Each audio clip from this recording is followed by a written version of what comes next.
Feminist Canadian Prime Minister Justin Trudeau is called out as a neo-colonialist. Canadian Conservative Party leader fails to represent his own conservative base. The FDA approves do-it-yourself abortions. The United Nations and other abortion activists are pushing the Dominican Republic to decriminalize abortion. Irish abortion doctors are being trained in a new controversial practice, and Planned Parenthood renounces their founder, Margaret Sanger. But do they really? We'll talk about that and more coming right up. Hi folks, my name is Peter. I am the host of the show, and with me again is my good friend and co-host, Cameron Cote. Thanks, Peter, and welcome to The Pulse, a monthly episode where we feature all of the important and interesting abortion-related news from around the world and talk about it through the lens of the pro-life worldview. Because we as pro-lifers need to start telling our own story, and you need to know this news spoken about from a pro-life worldview. So let's dive into it. Yeah, that's right. And we are going to kick things off in our own nation here, Canada. Now, if you would ask our current Liberal government what good foreign policy looks like and good development policy, I'm sure they'll talk to you and say something along the lines of we need to listen to the people that we're trying to help and engage with them in order to learn from them what their issues might be and try to get an understanding of what they think might be the solution to some of the problems they face. They might even mention that to not do something like this would be a form of colonialism. We all hate colonialism. We would never do that. We're not conservatives, for goodness sake. We are liberals. We uphold human rights. Now, that's what they would say. However, a former Canadian diplomat by the name of David Mulroney, who happens to boast of incredible credentials, which includes serving as the ambassador to the People's Republic of China from 2009 to 2012, would disagree. He notes that while many Canadians are under the impression that Canada's foreign work and development work includes sending over Canadian aid workers along with sufficient funds to do the work that they need to do, according to the things that the people want done, this is not really the case. Rather, our foreign work looks a lot like making abortions as accessible as possible. This is what David Mulroney states, and I quote, "We are going into countries that have shown significant opposition in their polling and in their laws to abortion. And when we announced our programs for Africa, which will come to about $750 million a year, we have identified one of our objectives as addressing social norms, by which we mean changing them, changing laws and regulations, despite the fact that these are African social norms and African laws and regulations." He goes on to say, really, a lot of this is just cutting checks to Planned Parenthood, Mary Stopes International, Pathfinders. These are groups that have their roots in the early 20th century in things like eugenics and racism and are promoting abortion today. It's a very bizarre Team Canada to be bringing to Africa. Yeah, Peter, this is the ultimate strong arm that we are doing as a nation here in Canada and other nations as well around the world that are trying to force these African nations, these very, very pro-life nations, into accepting, embracing, and providing abortion access to mothers and fathers who don't want it in the first place. This is something that we covered in episode 19, in which we spoke to Sam Say about abortion in the Black community. This is something that I have worked with numerous different leaders in African countries, in Kenya, in Rwanda, in other countries, helping them equip their people so that they can oppose this barrage of abortion access that is being rammed down their throats. We are saying, sure, we'll write you a $750 million check every year, so long as you spend that on abortion. You won't get our support with infrastructure. You won't get our support with education. You won't get our support for even clean water unless you wrap abortion access into that package. That is the ultimate strong arm, and this is absolutely offensive to so many people in these African communities that have withstood the pressure of abortion and abortion advocates for so long already. They didn't want it in the first place. Many of them are fighting diligently to prevent it from coming. And so if you want to learn more about that, check out, like I said, episode 19 of our podcast, in which we talk about abortion in the Black community, abortion being rammed overseas, and how it is being packaged in a way that is almost impossible for these African countries to refuse, because it is packaged with all of this other support and infrastructure alongside it. That's right. And so it's clear that our liberal government and the liberal leader is not too hot. But the unfortunate thing as we move on is that the conservative leader, the leader of the Conservative Party of Canada, he's not such a great guy himself for the pro-life movement. Now, in episode 39, which we just recently did several weeks ago of the Pro-Life Guys podcast, we talked to Canadian Member of Parliament Kathy Wagenthal to discuss a bill that she was proposing in the House of Commons to ban sex-selective abortions. Wagenthal informed us that a poll published in the National Post indicated that 84% of Canadians, that's a lot of Canadians, oppose sex-selective abortion, which basically is ending the life of a young girl for the reason that she happens to be a young girl. The unfortunate thing, as I mentioned, is that Erin O'Toole, the leader of the Conservative Party, is not part of that 84%. For those of you who have never heard of O'Toole before, he's a phenomenal new leader of ours. He lacks a great amount of charisma by any standard. And he often makes news in conservative circles when he rebukes the conservative base rather than presenting a bold and a muscular alternative to the neo-colonialist that is Justin Trudeau.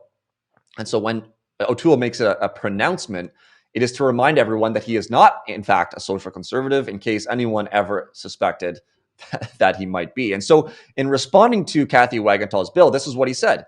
He said, "As you know, I am pro-choice, and I will be voting against this private member's bill. I will always, as Prime Minister, defend the rights, the human rights of all Canadians to make this decision for themselves. I have been crystal clear on that and will be as Prime Minister." So many mind-boggling things to come out of this, Peter. Not only the fact that the leader of the Conservative Party of Canada is stating that killing preborn baby girls is a human right, but also that there are 16% of Canadians that think it's okay to kill a preborn baby girl just because she's a baby girl.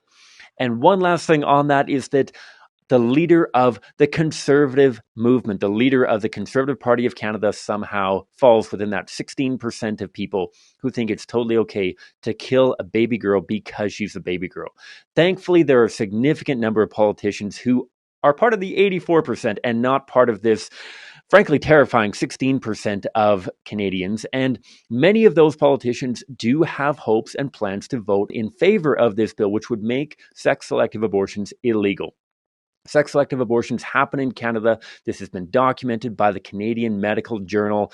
Several years ago, it's been carried by several different news agencies. And the fact that this is happening not only among ethnic communities, but surely among all sorts of communities as well, as they are trying to tailor-make their own families. This is something that is simply going to protect baby girls from being killed because of their biological gender. This is something that we absolutely need you to get involved with. As Peter mentioned, episode 39, we talked with Member of Parliament Kathy Wagenthal about how you can get involved. You can check out her website, kathywagenthal.ca, for lessons on how you can engage your Member of Parliament. You can go to arpacanada.ca. We desperately want to encourage you to do that because this bill is still being debated in Parliament right now. And regardless of whether your Member of Parliament claims to be pro-life or pro-choice, there are incredible tools that are available to you so that you can make a compelling and compassionate case for why we shouldn't be allowed to kill baby girls because they're baby girls. We're setting the bar really low here. I know for those of you who are tuning in from other countries, it's embarrassing at times to look at what's going on in our nation. And so I be thankful that many other nations around the world don't deal with this problem. And please keep Canada in your hearts and in your prayers, because we absolutely need to take this very, very minor baby step, in the very least, to protect baby girls from being killed because they're baby girls. That's right. So go check it out. Episode 39 of the Pro Life Guys podcast. You can find all of our episodes on Apple Podcasts, Google Podcasts, Spotify, YouTube, or wherever you listen to your favorite content. Moving south of the border, the Food and Drug Administration of the United States of America has just reversed a ban on mail-order abortion drugs, eliminating completely the requirements for in-person consultations or medical supervision when taking these drugs. Abortion on Demand, which is a tele-abortion service, has acted swiftly. They've launched on April 13, and they are able to provide abortion pills into women in 20 different states and in the American capital. Women can now order an abortion pill online at the inexpensive rate of $239. $239 to kill your child, to end the life of your preborn human child. The drugs come with a video call and can be used up to 56 days gestation. And Dr. Jamie Pfeiffer, the founder of Abortion on Demand, insists to each and every one that this is, and I quote, safer than Tylenol, end quote. This is something, Peter, that I think absolutely has to raise the hairs on the back of our neck for so many different reasons. Obviously, the discussion that goes on in court around this was under the pretense of during the COVID-19 pandemic. This idea that mothers aren't able to get into their abortion facilities, therefore we need to provide this service just as an extraordinary or emergency effort.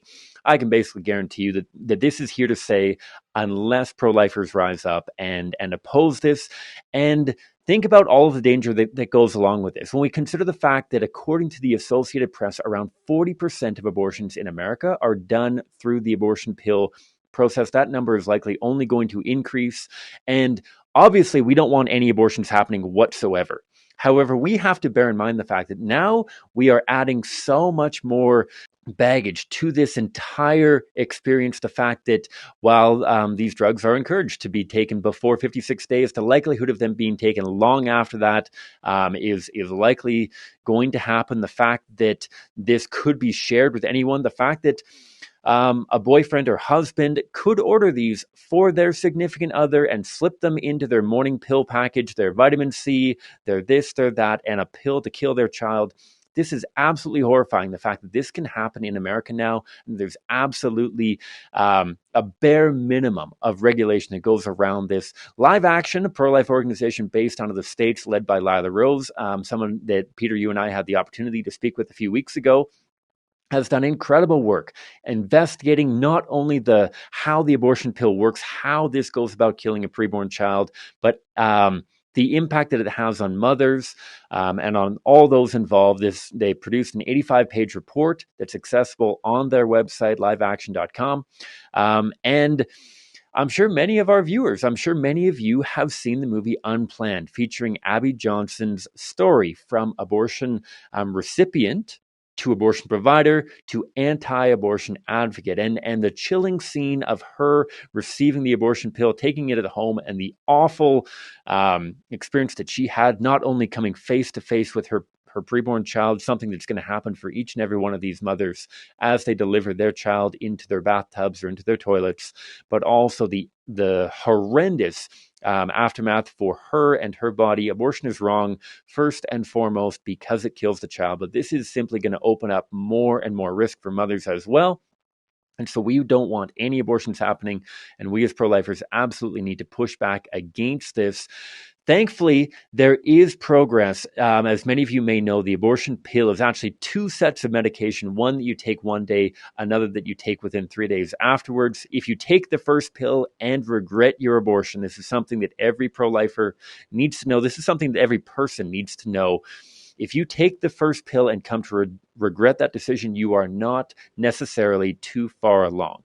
You may be able to seek emergency medical intervention called the abortion pill reversal process. There are many pro-life providers that can provide this. There's information that you can find at, in Canada here, you can find it at physiciansforlife.ca. And find out more about the abortion pill reversal. Ultimately, it is a massive injection of progesterone, which is what the initial abortion pill is cutting to make it basically starving your preborn child. You can reverse this procedure at times. And so please know that, have that in your back pocket as pro-lifers. If somebody you know does this mail order abortion pill, takes the first set of pills and comes to regret their decision, there absolutely is something that can be done.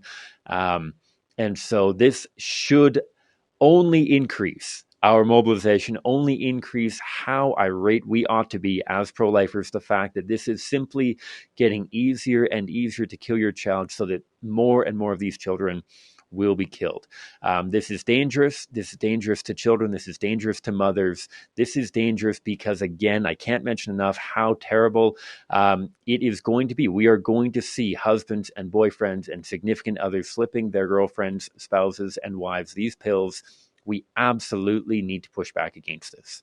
If you enjoy this content and want to support and partner the Pro-Life Guys podcast to make sure more of this comes out, you can become a patron of the podcast at patreon.com/ProLifeGuys. Go there, check it out. Check out the different tiers. There are perks for signing up for different tiers and some merch options that you can get as well. Patreon.com/ProLifeGuys.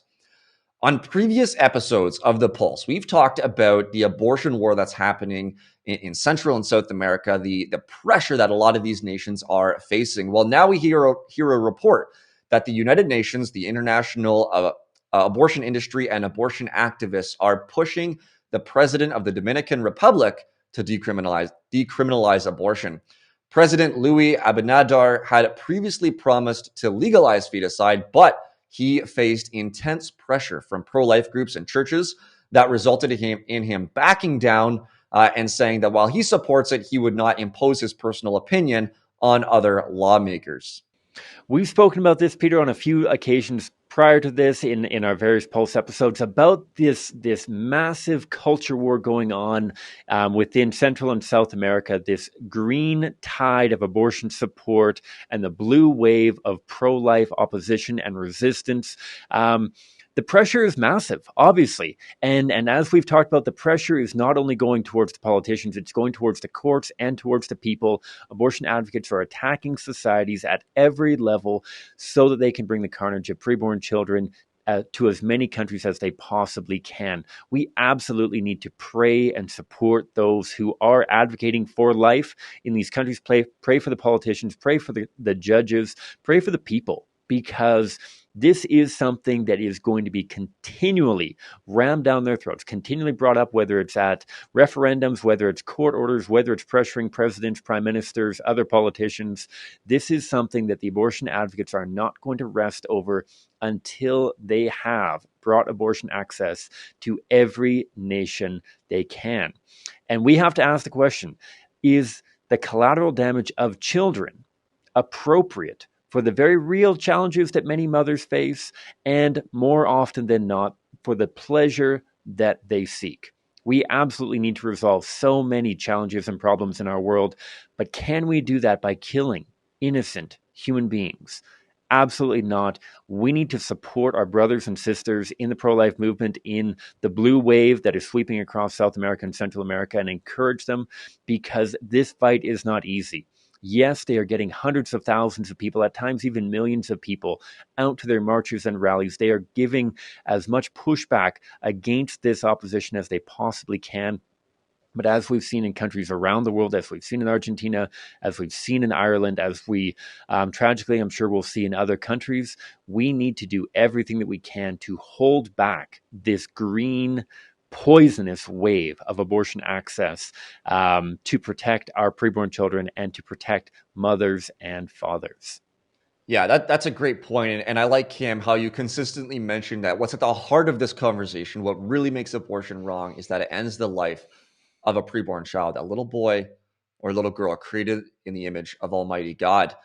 But one of the things that's necessarily a part of the fight as well is protecting women and girls and men as well from taking part in abortion and feeling the after effects of it. We have a sad story to report that Spanish media reported last month, and that was that a radical pro-abortion supporter by the name of Maria de Val Gonzalez Lopez died during what she had labeled her dream abortion operation. She was the leader of the radical youth in the La Paz municipality in the province of Mendoza, Argentina, and she was 23 years old. Now, with countless other activists in the green wave of Argentina, she fought tirelessly, to make Argentina have abortion access, because to her, restricting abortion was a women's rights issue, was a human rights issue, and women should be allowed to do, as we hear time and time again, with their bodies precisely what they want to do with their bodies. But this abortion, this dream abortion of hers, was the cause of her death. And not just the cause of her death, but also the cause of her little child. Both of them, she and her child, had their lives ahead of them. And one abortion procedure meant to kill one of them ended both of their lives. And I think it's interesting to note, Cam, that while we see a lot of pro-life news outlets reporting this, there seems to be a deathly silence of feminists surrounding her death. We're the activists that promised that abortion access would lead to free and more full lives. As of now, they're completely silent. As one pro-life activist stated, and I quote, "If Maria had died from a clandestine, illegal at the time, abortion, feminists would be tearing the whole city apart. But since Maria died from a legal abortion and that doesn't suit their cause, it's scrubbed." End quote.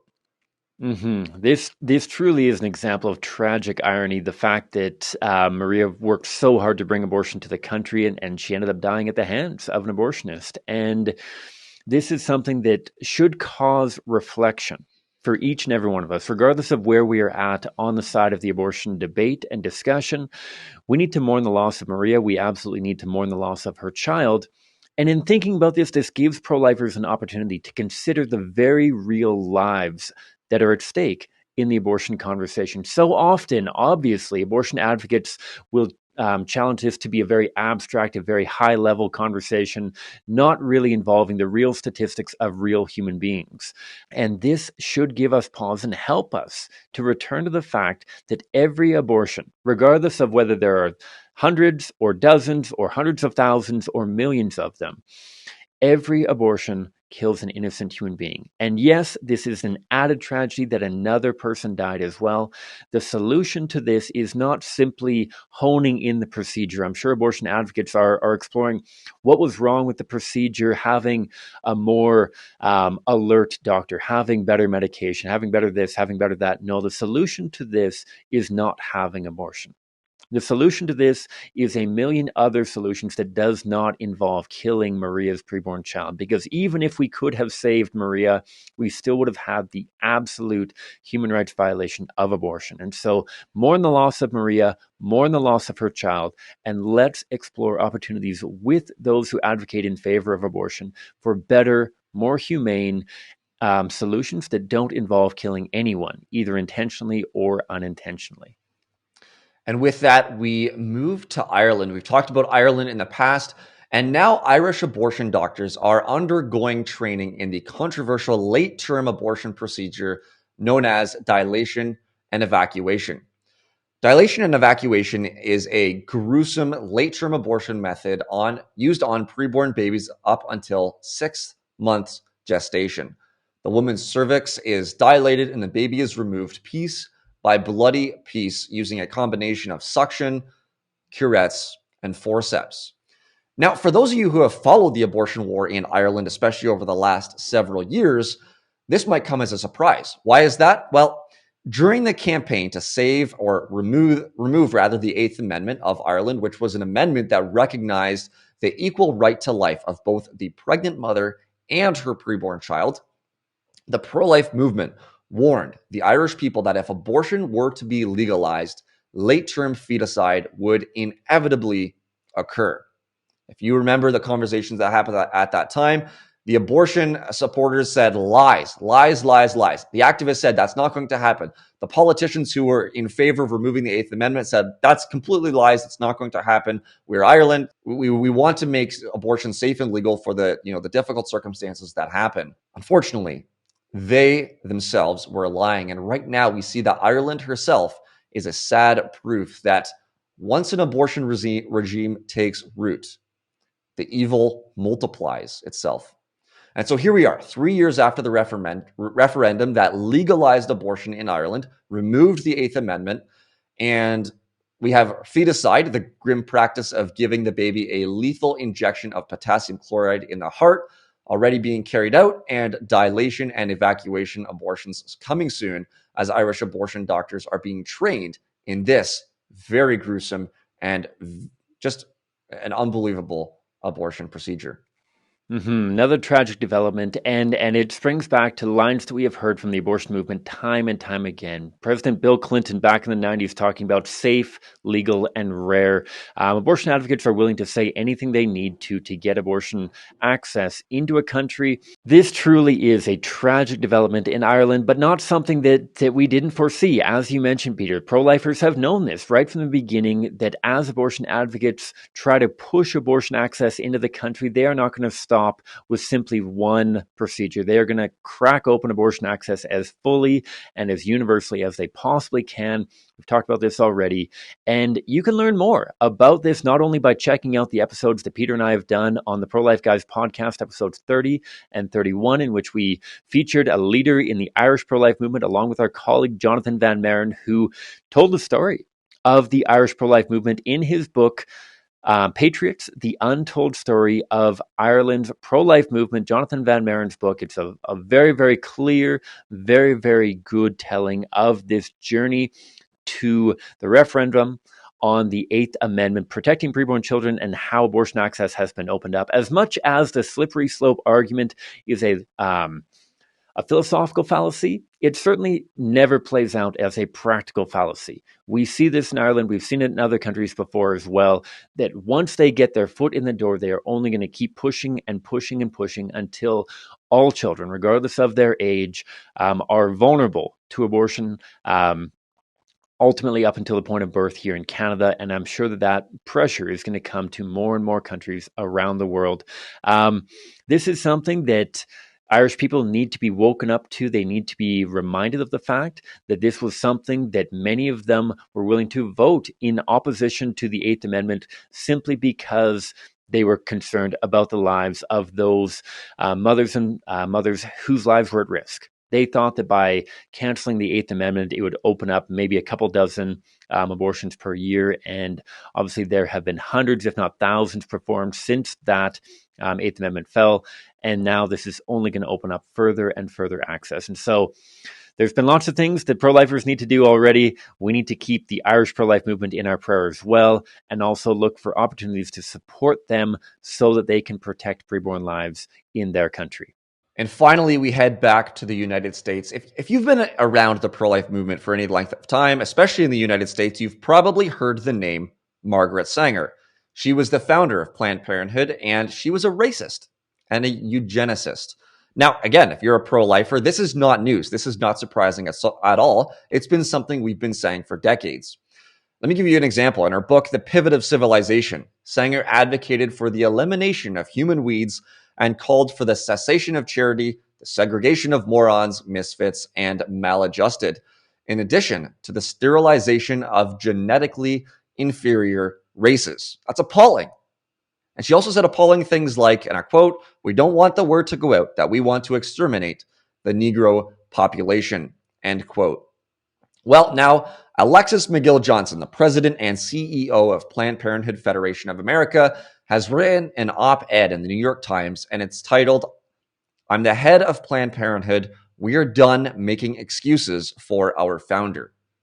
55 years after Sanger's death and an innumerable number of dead babies of color later, the abortion giant has finally decided that it is time to cut ties with its founder, Margaret Sanger. There's a lot she writes in that. I encourage you to check it out. One of the things that Alexis McGill Johnson writes is this, and I quote, "Sanger remains an influential part of our history and will not be erased. But as we tell the history of Planned Parenthood's founding, we must take full responsibility for the harm that Sanger caused to generations of people with disabilities and Black, Latino, Asian American, and Indigenous people," end quote. The unfortunate thing here is that while Planned Parenthood is renouncing Margaret Sanger, they are not renouncing the values of Margaret Sanger. Listen to the facts as outlined by Alexandra DeSactis in National Review. And she writes, I quote, "Nearly 80% of Planned Parenthood's clinics are located within walking distance of neighborhoods occupied by predominantly Black and Hispanic residents. Despite constituting only 13% of the female population, Black women represent more than 1/3 of all abortions in the United States each year. Black women are 5 times more likely than white women to obtain an abortion, and abortions are highly concentrated among low-income women. In recent years, in New York City, more Black babies were aborted than were born alive, end quote. I find it fascinating, Peter, on so many levels that this statement about how Margaret Sanger, for them, is going to remain an influential part of history and will not be erased. In cancel culture at its highest right now, with countless statues and other influential figures being pulled down, many of them rightly so, I would argue. Margaret Sanger is somebody who was very explicitly supportive of eugenics, very explicitly, as you mentioned in a few quotes from her, very okay, and more than okay, very driven to eliminate the Black community, that they are still going to keep her around in some way. And as you mentioned, that though they oppose her foundational statements, they still embrace her actions. They are still killing a disproportionate number of Black children. They are still focusing their efforts on immigrant neighborhoods, low-income neighborhoods that so often align with those of a different skin color. This is something that is absolutely appalling, and that is simply unacceptable from Planned Parenthood, simply saying that we distance ourselves from this founder. However, we're going to keep doing basically exactly what she set in motion so many years before. This is something, again, that we talked with Samuel Say about in episode 19, and how this isn't necessarily the strongest argument. I see a lot of pro-lifers talking about how abortion, Planned Parenthood is inherently evil because Margaret Sanger was racist. Margaret Sanger was racist, and that needs to be rejected. But Planned Parenthood is wrong not just because Margaret Sanger was racist, but rather because they are killing hundreds of thousands of children in America and bringing this worldwide every year. It's not good enough to simply oppose the race-based discrimination. We have to oppose the age-based discrimination as well. All forms of discrimination, not just those that are convenient in our current political climate. We need to oppose all forms of discrimination. That absolutely needs to include age-based discrimination, which abortion is. Every difference that exists between born humans and preborn humans is a function of their age, whether it's their size, whether it's their level of development, whether it's their environment that they're living in, or whether it's their degree of dependency. All we need to do is ask why those differences exist, and we get a very, very clear response that it's because of their age. Abortion is age-based discrimination. That needs to be the heart of our focus, and we need to challenge Planned Parenthood and other organizations like it to not only reject their racist past, but also reject their ageist current plans and future plans as well. That's right, Cam. I don't know about you as the listener, but sometimes when we listen to the news, especially when it comes to social conservative issues, and especially when it comes to the topic of abortion, it's easy to get discouraged. It's easy to think, man, there are so many bad things happening, and I hear of so few good things happening. And that's one of the reasons that we started the podcast. We have a segment of the podcast called Humans of the Pro-Life Movement. And on this segment, we have conversations with some of the unsung heroes who are on the streets day in and day out. Some of them are volunteer basis, do it, several times a month, having conversations with people, face-to-face conversations, and they are seeing people change their minds time and time again. And so I want to encourage you to check out Humans of the Pro-Life Movement to be, inspired and just to see that there is change actually happening on the grassroots level, that there are people getting active. They have stories of minds changed. They have stories of babies saved. And we talk about some of those things on Humans of the Pro-Life Movement. But we don't want you to just, listen to Humans of the Pro-Life Movement and be inspired and continue on your way. We also want you to get active. If you're in Canada, you can get active by going to endthekilling.ca, go to the Take Action tab, and select one of the options that makes sense for you. If you click the volunteer tab and fill in your details, we will connect you to a local group and some training somewhere within your area or close by. If you're in the United States, if you're elsewhere in the world, reach out to us. We have connections in many different places so that you too can get active. And then on that note, when we're active, we want to know how to effectively and winsomely communicate the truth that abortion is a human rights violation because it directly and intentionally ends the life of a young human being. We need to know how to effectively communicate that, not in a way that builds up walls, but in a way that tears them down. in a way that builds bridges with the person we're talking to and actually sees people change their minds. And so with that, check out the regular episodes that we have on the Pro-Life Guys podcast. Cam and I, we have a lot of different conversations with experts, but we also have conversations with the two of us to highlight some of the justifications for abortion that we hear on the streets, and we share with you the best way that we have discovered to respond to these justifications. Sometimes there's more than one way, but we want to talk about how, some of the bad ways that some people respond, as well-intentioned as they might be, and some of the best ways that we can respond so that we connect with the person we're speaking to, and we reach their mind, we reach their heart, and we're able to see them change their mind, and in some cases, see them save the life of their little boy or little girl. So check us out, Pro-Life Guys podcast. If you're watching on YouTube, you can also listen to us on your commutes or wherever you are on a podcast catcher, Google Podcasts, Apple Podcasts, Spotify, or wherever you listen to your content. If you're listening there, check us out on YouTube because we are on YouTube as well. Thank you, everyone, so much for tuning in. We really enjoy this, but we do this for you. We do this so that we can share some of the things that we learn to you, some of the time-tested and street-tested apologetics so that you can learn about them. And for this episode in particular, so we can take some of the important and interesting abortion-related news from around the world, deliver it to you from a pro-life perspective. So thank you so much for tuning in. Do consider, as I mentioned earlier, becoming a patron of the Pro-Life Guys podcast, patreon.com/Pro-Life Guys. Our producers, we have two of them, Maddie and Attila, great guys. They will love you for that, as that will help them produce better content and them eat better meals. So thank you so much. We hope you tune in again next time. God bless you all.